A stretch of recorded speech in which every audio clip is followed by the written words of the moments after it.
plaisir pour moi d'être ici dans sa présence et d'être accompagné de votre présence également, Papa Justin, Maman Higuette, Maman Rebecca, Grace, Alcor, William, Wilson, c'est pour moi un grand plaisir. Amen. Les autres ne sont pas là. Quand j'étais venu, j'étais trop épaté de la parole de notre pasteur qui disait Babo le mutema et va rétrograder. C'était ce qu'on était en train de discuter avec Papa Justin. Donc ils ont rétrogradé, mais ils ne vont pas croire. Comment l'homme peut atteindre ce niveau?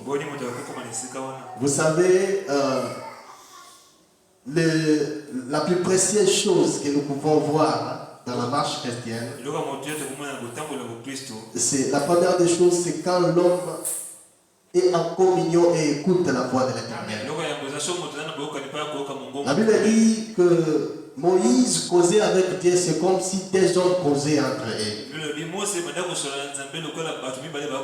Mais la Bible souligne que Dieu nous parle dans des rêves, Dieu nous parle sur le plan spirituel, dans le message, à travers d'autres personnes.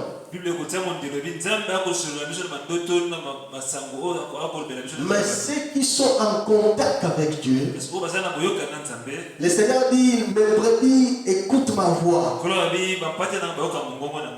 Dieu lui-même place le discernement dans notre cœur. Ceux qui sont en communion avec l'Éternel, vous allez voir pendant la prière, vous allez demander quelque chose.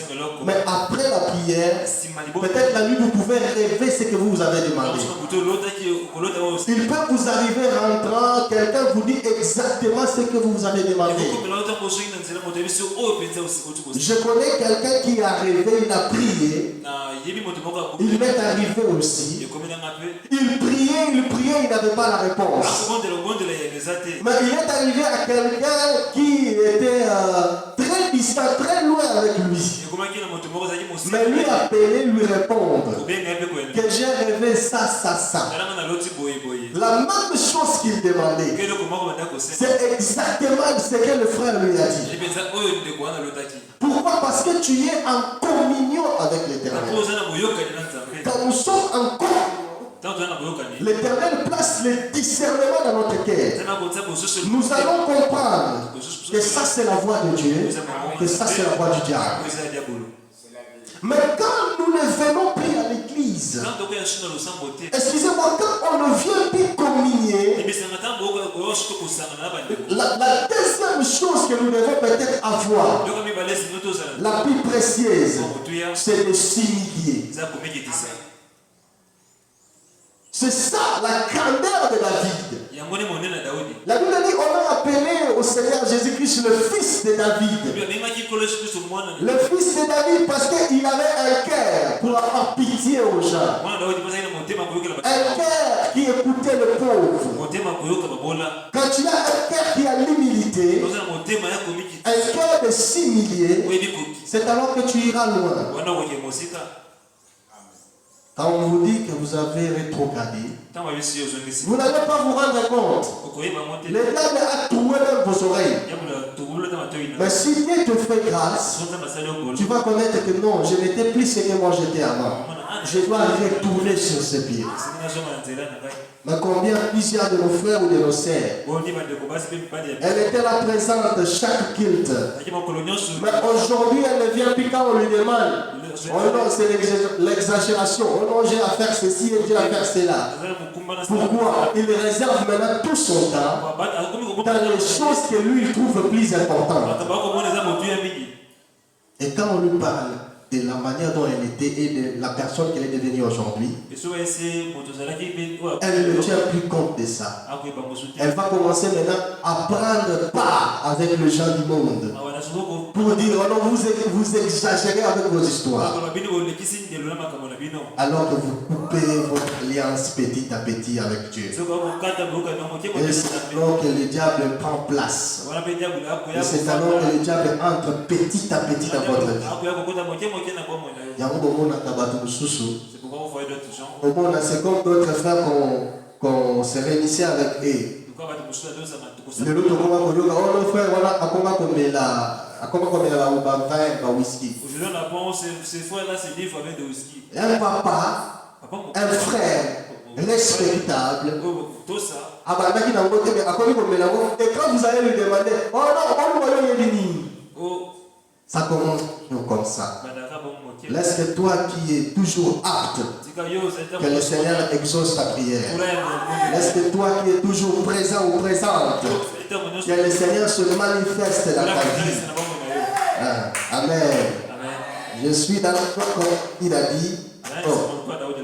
Essaye un peu de voir. De voir avec d'éliminer un peu. Je suis dans la joie comme David a dit. Quand on me parle, d'aller dans la maison de l'Éternel, d'aller dans la présence de Dieu, je suis dans la joie. Ça va comme ça. Tu peux te lancer. Nous allons lire la parole de Dieu. Notre temps de cet après-midi. J'avais déjà lancé. Nous allons lire la parole de Dieu. Notre temps de cet après-midi s'intitule. On va continuer toujours avec le même thème. La puissance de ce mystère sur la vie des enfants de Dieu. Nous allons lire dans Job, chapitre 29, versets 12 à 16. Job 29, versets 12 à 16. Et après ce passage, nous aurons encore 1 Samuel, chapitre 2, versets 3 à 6. Nous lisons premièrement Job, chapitre 29, verset 12 à 16. La Bible dit, car j'ai sauvé le pauvre qui implorait du secours, et l'orphelin qui manquait d'appui. La bénédiction du malheureux venait sur moi. Je remplissais de joie le cœur de la veuve. Je me revêtais de la justice et je lui servais de vêtements. J'avais ma droiture pour manteau et pour turban. J'étais l'œil à l'aveugle et le pied du boité. J'étais le père de misérables, j'examinais la cause de l'inconnu. Nous allons lire encore 1 Samuel chapitre 2, versets 3 à 6. 1 Samuel chapitre 2, versets 3 à 6. La Bible dit, ne parlez plus avec tant d'auteur, que l'arrogance ne sorte plus de votre bouche. Car l'Éternel est un Dieu qui sait tout. Et par lui sont pesées toutes les actions. L'arc des puissants est brisé. Et les faibles ont la force pour sentir. Ce qui était rassasié, c'est lourd pour du pain. Et ce qui était affamé se repose, même la stérile enfante 7 fois. Et celle qui avait beaucoup d'enfants est flétrie. L'Éternel fait mourir et il fait vivre. Il fait descendre au séjour des morts et il en fait remonter. Frère Albert, tu peux prier. Seigneur, merci pour la lecture de la parole. Tu as dit, et ceux qui liront et entendront la parole de la prophétie. Alors que nous venons d'entendre, que nous venons de lire, nous sommes bénis et où est ton serviteur. Accorde ta grâce ce soir. Dans le nom du Seigneur Jésus-Christ. Amen. Amen. La Bible dit, l'Éternel fait mourir et lui fait vivre. Même la stérile enfante 7 fois. Et celle qui avait beaucoup d'enfants et flétrie. Je disais, notre thème de ce soir, nous allons continuer avec le même thème. C'est comme notre pasteur a l'habitude de dire. Branham disait, la prédication c'est comme le marteau où on veut faire entrer le clou. Le clou ne va pas entrer d'un coup. Il faut des séries de coups. C'est comme le frère Algon qui nous prêchait toute la semaine sur l'identité d'un enfant de Dieu. De la même manière, moi aussi, je continuer sur la puissance de mystère de Dieu dans la vie de ses enfants. Je parlais de puissance de mystère de Dieu dans la vie de ses enfants. Comment l'Éternel agit d'une manière mystérieuse dans notre vie. Nous savons tous, d'après la lecture que nous venons de lire dans le livre de Samuel, la Bible parlait de l'histoire de Anne qui a traversé des moments difficiles, qui avait des rivalités dans son mariage. Et lui, il ne mettait pas au monde.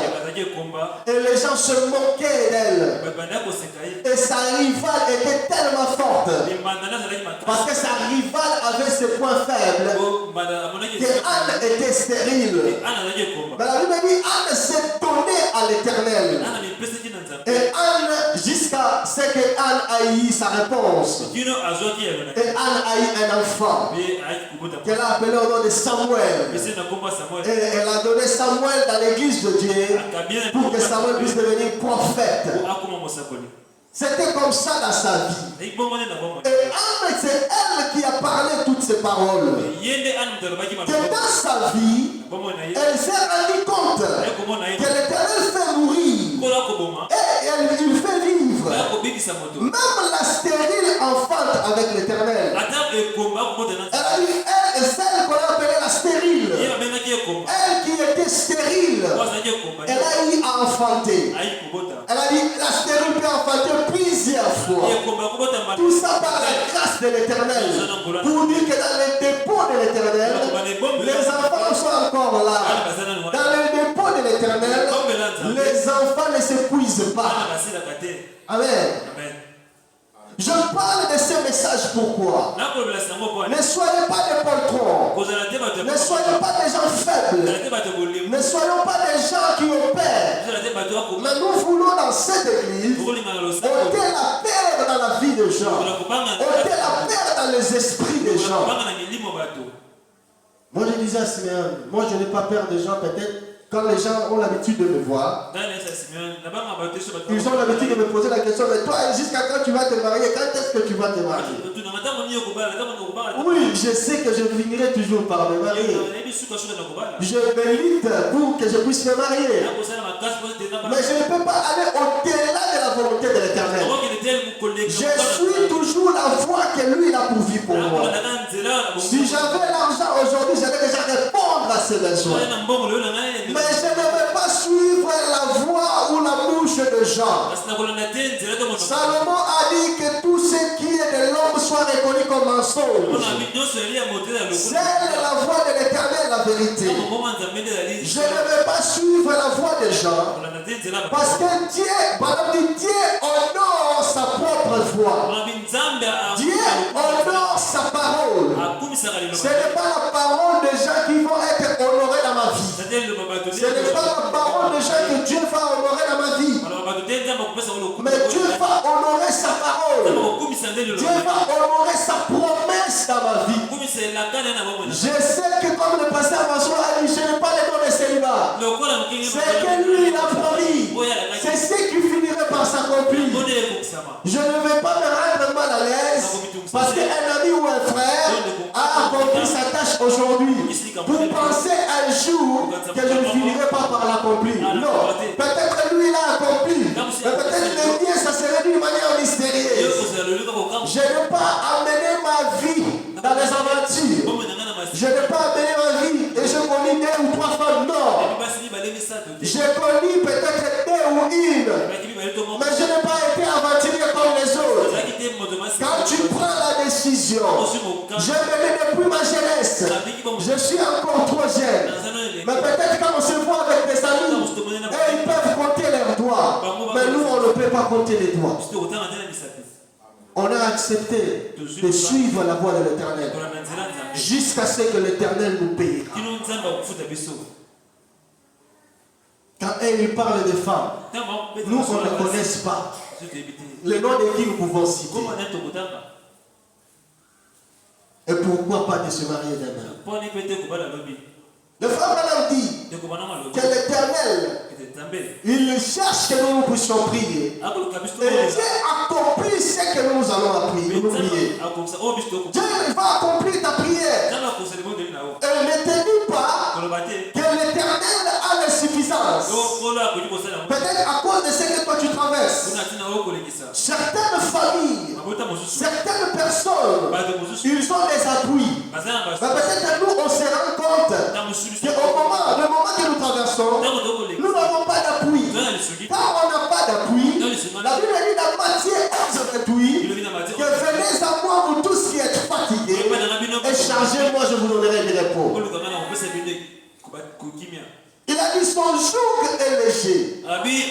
Le joug du monde pèse. Mais nous avons accepté de placer notre foi dans son joug. Pourquoi? Parce que son joug est léger. Il a dit il prendra mon problème. Et à la place de mon problème, il donnera la solution. Il répondra à nos besoins. Peut-être à la facilité de la manière dont on n'a pas pensé. Et pourquoi ne pas s'attacher à ce Dieu? Pourquoi ne pas se donner à ce Dieu merveilleux? Si les autres ont leur appui, leur famille. Si les autres ont leur appui qui ont la possibilité de leur donner des milliers. Mais nous, à cet instant, on n'en a pas. Notre seul et unique appui que nous avons, c'est le Seigneur Jésus-Christ.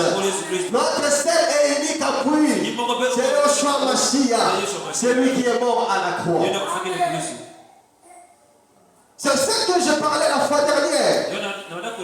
Je parlais du mystère de Dieu. La manière dont Dieu peut accomplir sa parole dans sa vie. La manière dont Dieu peut accomplir sa promesse dans la vie de quelqu'un. J'avais donné l'exemple de Saoul. Comment est-ce que Saoul poursuivait les brebis de son père qui était perdu? Mais à travers cette poursuite, Saoul s'est retrouvé dans la maison du prophète Samuel. Dieu avait déjà tracé un chemin pour sa vie. Et jusqu'à ce que Saoul s'est retrouvé dans la maison de Samuel le prophète. Et c'était dans la maison de Samuel le prophète. Saoul a été proclamé roi. C'est ainsi que Dieu travaille. Le frère Kadono dit, Dieu, il a tracé même le chemin pour les oiseaux. Nous ne les voyons pas. Mais les oiseaux ont des directions qu'ils suivent. C'est la même chose dans notre vie. La manière de faire les choses de Dieu, ça a toujours été mystérieux. La manière dont Dieu accomplit ses promesses, ça a été d'une manière peut-être tu n'as pas calculé. Peut-être ça ne peut pas aller de pair avec tes calculs. Mais tu te rends compte que cette fois-ci, la manière dont j'ai obtenu, ce n'est qu'un miracle. C'est d'une manière mystérieuse. C'est ça la spécialité de Dieu. On lui a appelé la spécialité. Les spécialistes, c'est les cas impossibles. Il est celui qui ne laisse pas des chantiers ou des œuvres inachevées. Mais il est le spécialiste des œuvres achevées. Et il sera de même pour ta vie. David dit, il est le secours qui ne manque jamais dans la détresse. Notre Dieu est le secours qui ne manque jamais dans la détresse. Dans les moments difficiles, la Bible dit, vous devez toujours avoir la foi. Vous devez toujours croire. Car toutes choses concourent au bien de ceux qui aiment Dieu. Amen. Dans l'alliance où vous êtes, où nous approchez un jour de l'alliance d'Abraham où nous sommes, toutes choses concourent au bien de ceux qui aiment Dieu, au bien de ceux qui sont dans cette alliance. Quand vous êtes dans l'alliance d'Abraham, sachez que l'Éternel finirait toujours par accomplir ce qu'il a promis à Abraham. Pourquoi? Parce que dans l'alliance d'Abraham, sa postérité est censé d'être le bénéficiaire de cette alliance, le bénéficiaire de la bénédiction de Dieu dans cette alliance. Mais par manque de foi, plusieurs s'affaiblissent pour ne plus croire qu'ils peuvent être bénéficiaires. Un héritier arrive au point où il ne croit pas qu'il est un héritier. Quand est-ce qu'un héritier ne croit plus? Quand on lui arrache le pouvoir. Chers frères et sœurs, ne laissez pas le diable vous arracher le pouvoir. Ne laissez pas le diable dominer sur vous. Ne laissez pas le diable vous donner des instructions. Quand le diable donne des instructions, il donnera toujours des instructions qui partiront à la contre avec celles de Dieu. Il donnera toujours des instructions qui vont vous affaiblir, qui vont faire de vous un faible pour ne plus croire que vous êtes un héritier. C'est pourquoi la Bible dit la foi vient de ce qu'on entend. Et ce qu'on entend, c'est la parole de Dieu. La nourriture fait vivre notre corps, mais la parole de Dieu fait vivre notre esprit. Amen. Je pensais que je prêchais à quelqu'un. La Bible dit que c'est à travers la foi. La foi, c'est ça la clé. À travers la foi, nous pouvons appeler de l'invisible au visible. À travers la foi, et la foi vient quand nous écoutons. Amen. Quand j'écoute une bonne prédication, j'ai toujours sensation de bonnes choses où une force est entrée à l'intérieur de moi. Chers frères et sœurs, la puissance de ce mystère s'est manifestée dans la vie de Lazare. La Bible dit Lazare était mort, mais Lazare était malade.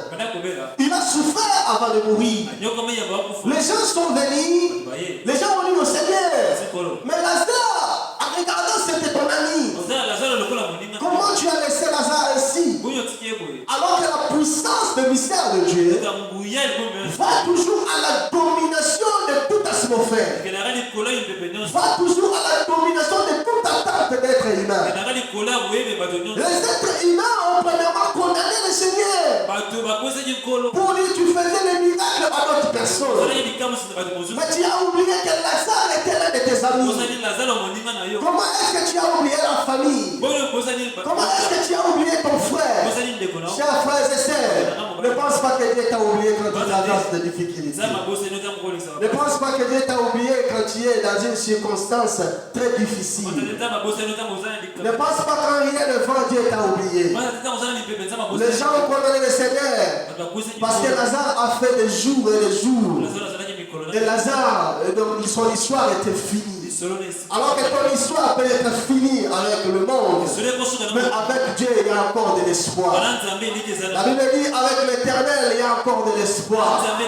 Si nous gardons notre espoir à l'Éternel, la Bible dit avec la foi tout est possible. Le Seigneur a dit tout est possible à celui qui croit. Et il a dit à Marthe, ne t'ai-je pas dit? Cet après-midi je te rappelle une fois de plus. Ne t'ai-je pas dit qu'il y a toute possibilité à celui qui croit? Ne t'ai-je pas dit que tout est possible à l'Éternel? Et si tu crois à l'Éternel, les choses changeront. Lazare était dans la tombe pendant 4 jours, mais la parole du Seigneur lui a ressuscité 4 jours après. Mais c'était impossible pour le monde. Mais la manière de Dieu de faire les choses, sa puissance a toujours été supérieure. Et quand Dieu fait les choses, ça a toujours été le mystère. L'apôtre Paul dit ce mystère dans la vie des gens, c'est comme une folie. Mais dans la vie de Dieu, c'est ça la vérité. Le Papa dit dans l'attitude et qui est Dieu, il dit dans le paragraphe 34, bien, si la puissance du diable peut rendre un homme 10 fois plus fort, que fait la puissance de Dieu sur vous? Vous, que vous soyez estropiés ou quoi que ce soit, combien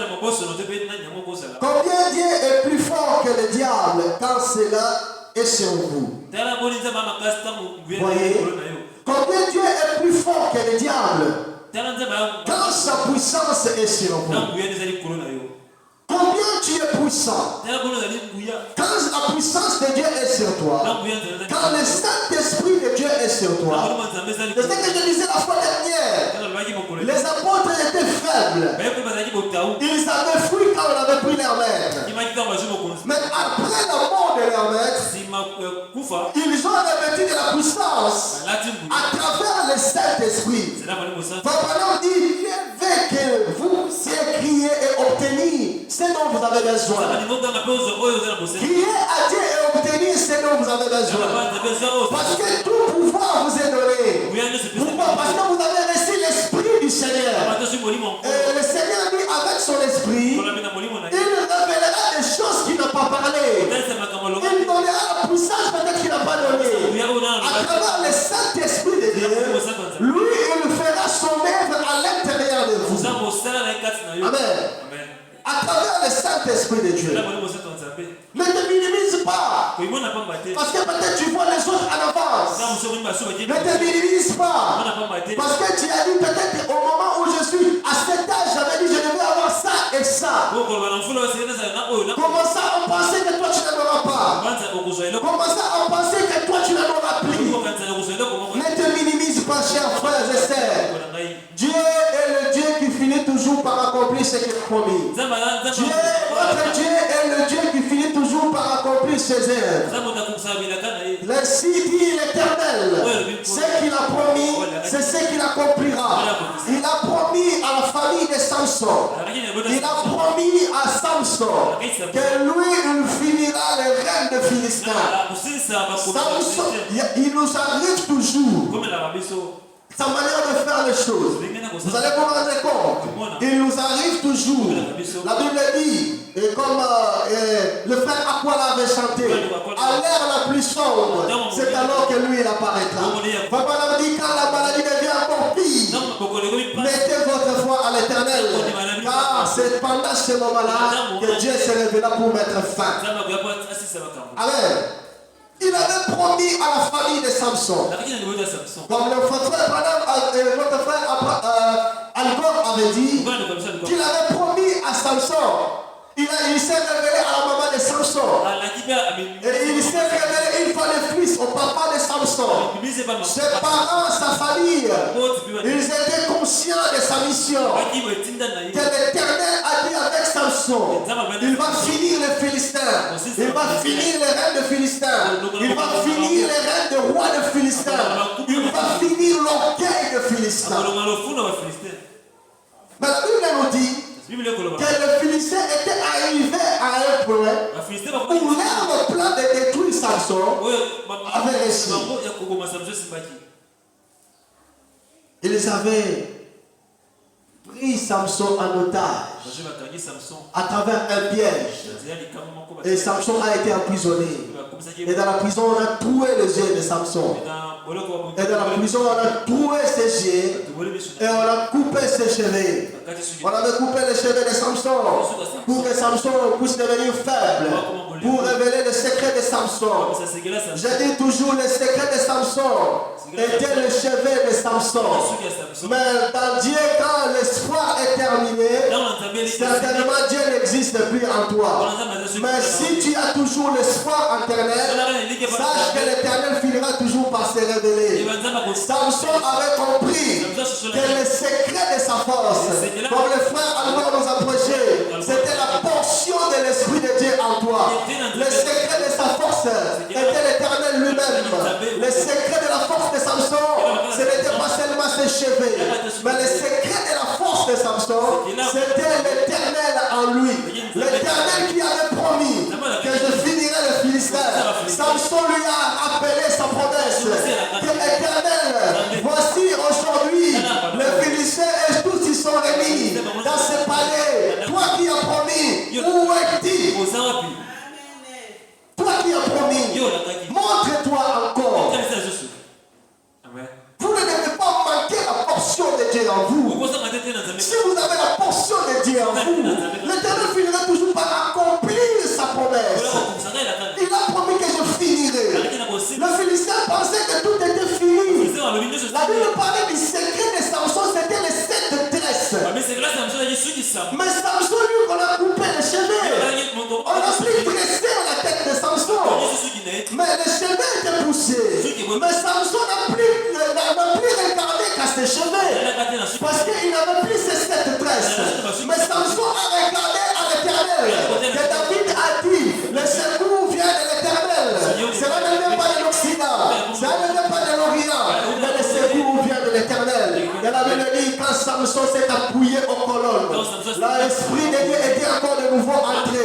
Chers frères et sœurs, les gens peuvent te stopper, mais les gens n'arrêteront pas la mission de Dieu dans ta vie. Les gens peuvent te mettre dans les difficultés, mais les gens n'arrêteront pas Dieu, ne puissent pas t'amener là où il t'a promis de t'amener.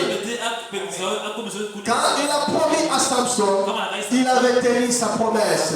Et la Bible dit Samson avait écrasé tous les Philistins.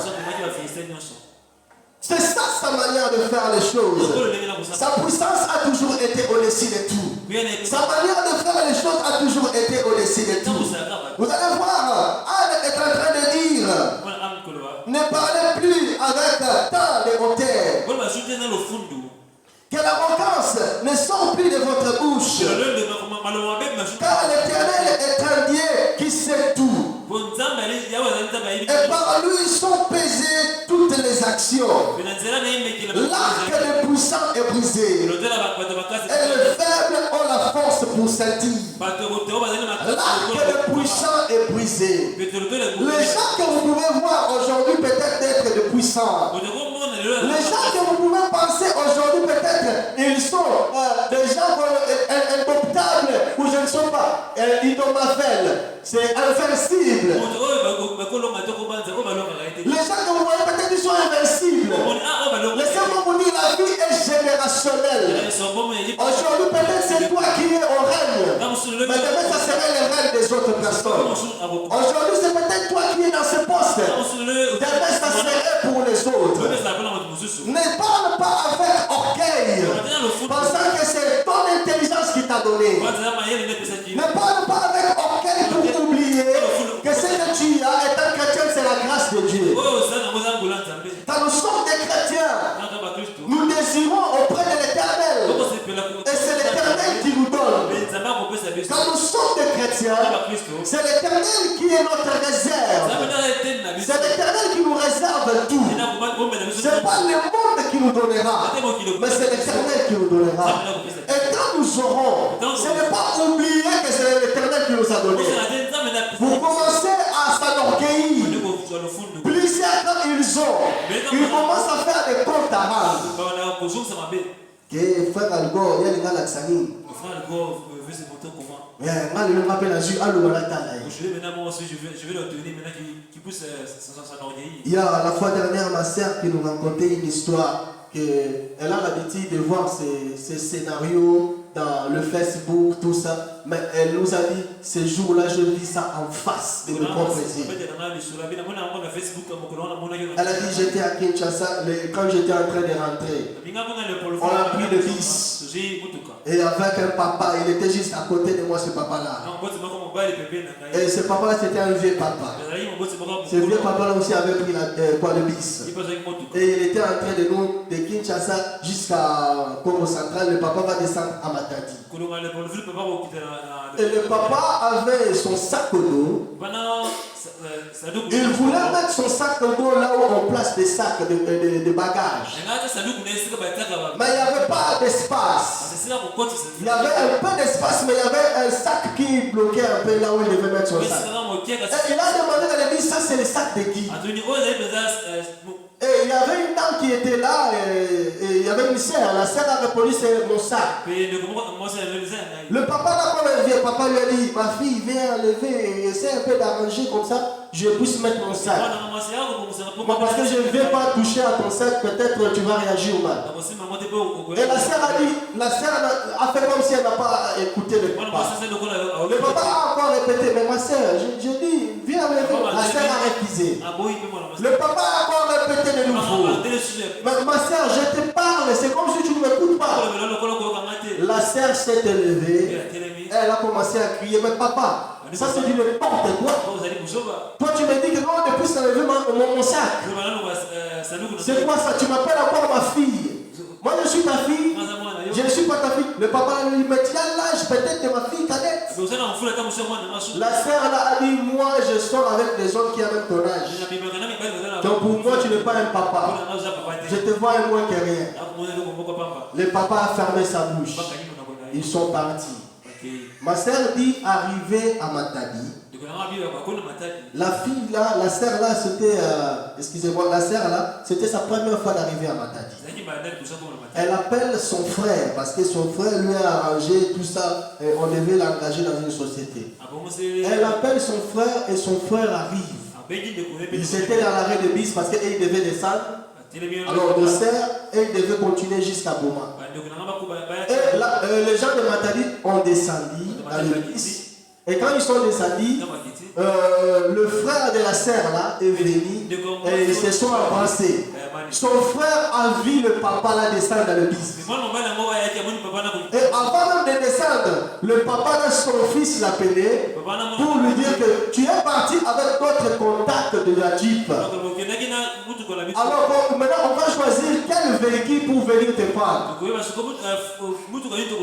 y avait un jeune homme à côté qui disait à ma sœur, tu vois maintenant, la sœur là négligeait ce papa. Alors que ce papa là, on le voit peut-être il est calme. Mais le gens l'appellent pour lui demander quel véhicule que nous devons choisir dans la maison pour venir te prendre. Vous imaginez, il y a d'autres gens, ils sont simples dans la vie. Mais ils sont des riches, tu ne peux pas te rendre compte. Le papa là était descendu, sa famille est venue lui prendre. Le frère de la sœur qui lui manquait de respect est venu auprès de ce papa. Et il lui dit, mais chef, bonjour. Oh, mais vous êtes ici, chef, vous venez de faire le voyage ensemble. Avec ces gens ici. Oh oui, moi aussi je viens de faire le voyage ensemble. Mais non, ma sœur dont j'étais parlé pour le travail, chef, elle est là avec moi. Elle a appelé sa sœur. Elle a dit, non, le chef dont j'étais parlé, c'est ce papa. Les gens ont commencé à regarder. Les gens ont dit, mais ta sœur a manqué de respect à ce papa. Ta sœur a injurié ce papa. Ta sœur a même dit qu'elle a eu à sortir avec beaucoup de hommes plus âgés que même ce papa. Ce papa-là ne vaut rien. Son frère a voulu faire une crise. Ce sont des choses qui arrivent. Vous imaginez la manière dont le diable planifie aussi ces choses. C'est de la même manière que le Dieu aussi planifie ces choses. Tout se prépare dans l'esprit. Nous devons préparer les choses dans la prière, étant chrétien. Dans la prière, quand on prépare les choses. Dans la prière, c'est alors que la force de la prière va amener ce qu'on a préparé en esprit dans la physique. Tu vas voir, tu vas prier pour une chose. Et cette chose, de la même manière que tu as demandé, ça s'accomplit. Et la voie de l'accomplissement ne dépend pas de l'homme. La voie de l'accomplissement dépend de Dieu. Ne crains pas qu'on ne te lasse pas à cause du temps. Car plusieurs personnes se lassent à cause du temps. Plusieurs personnes faillissent au cours du temps. Ils ont commencé peut-être à l'église. Ils ont dit que l'église était puissante. Mais aujourd'hui, l'église n'est plus puissante. Peut-être ils commencent maintenant à chercher les églises où on leur parle des prophéties. Mais quand tu deviens infidèle, tu dois savoir que tu ne deviendras plus fidèle demain ou après-demain. Pourquoi ça ferait de toi prostitué ou prostituée? Pourquoi? Parce que tu commences à chercher la vérité dans la bouche des gens. La vérité ne se trouve pas dans la bouche des gens. Mais la vérité se trouve à l'Éternel lui-même. Quand tu te confies à l'Éternel, quand tu te confies à sa parole, l'Éternel lui-même préparera le chemin ou la voie de l'accomplissement de sa parole. Amen. C'est l'Éternel lui-même qui préparera la voie de l'accomplissement. La voie de l'accomplissement n'est pas la voie des hommes. La voie de l'accomplissement n'est pas dans le planning des hommes. Mais la voie de l'accomplissement est dans le planning de Dieu lui-même. C'est ce que Job disait. Job a dit, l'Éternel dit, car, dans le livre de Job, il a dit, car j'ai sauvé le pauvre qui implorait du secours. Il a dit à Job que j'ai sauvé le pauvre qui implorait du secours. Et j'ai remplissé de joie le cœur de la veuve. C'est l'Éternel qui donne la joie dans le cœur de veuve. Dans le cœur de gens qui n'ont pas de secours. David dit, c'est lui le secours que dont nous avons besoin. Les veuves qui n'ont pas de mari. Les orphelins qui n'ont pas de parents. C'est lui leur propre parent. Il se place le secours pour notre vie. Et il se placera notre secours ce soir. Si nous le faisons confiance, si on se donne à lui, peu importe ce que nous traversons, peu importe les difficultés, l'Éternel finirait toujours par s'élever. Plusieurs n'ont pas crié. Pourquoi? Plusieurs n'ont pas crié. De quelle manière? Mais l'Éternel, quand il s'est révélé, c'est alors que la chose s'est accomplie. Il a dit à Jérémie, reviens là où je t'envoie, car c'est là où est ton élévation. La Bible dit quand il avait envoyé à Jérémie pour aller parler au roi, Jérémie a été bafoué. Jérémie a été saboté. Jérémie a été bâchonné, frappé. Et Jérémie a fui même le pays. Mais l'Éternel lui est apparu pour lui dire, Jérémie, c'est moi qui t'envoie. C'est là où est ton secours. On ne t'aura pas la vie. On ne t'aura pas la vie. On ne va pas ôter la vie. On ne va pas ôter la vie. On ne va pas t'ôter la vie. Ils n'ont pas ce pouvoir. Moi je t'envoie. Va là-bas. C'est là-bas où est ton secours. C'est là-bas où est ton élévation. C'est là-bas où est ta bénédiction. La Bible dit quand Jérémie est retourné et il a parlé au roi, Israël n'a pas crié. Mais quand la guerre était venue, quand ils étaient partis dans l'esclavage, c'est alors qu'ils ont compris que Jérémie parlait de paroles de l'Éternel. Et Jérémie avait la vérité. Confions-nous toujours à l'Éternel. Il a cette manière de faire les choses. Il a ce planning et ce voies que lui il a préparé, que lui il a destiné pour toi. Aujourd'hui, peut-être les gens vont te critiquer. Peut-être plusieurs vont te rabaisser. Mais le jour où l'Éternel va t'élever, plusieurs vont s'approcher de toi. Parce qu'ils t'ont vu fidèle. Ils ont vu la manière dont tu t'es accroché à l'Éternel. Et l'Éternel finirait toujours par mettre la joie dans ton cœur. Que le Seigneur vous bénisse.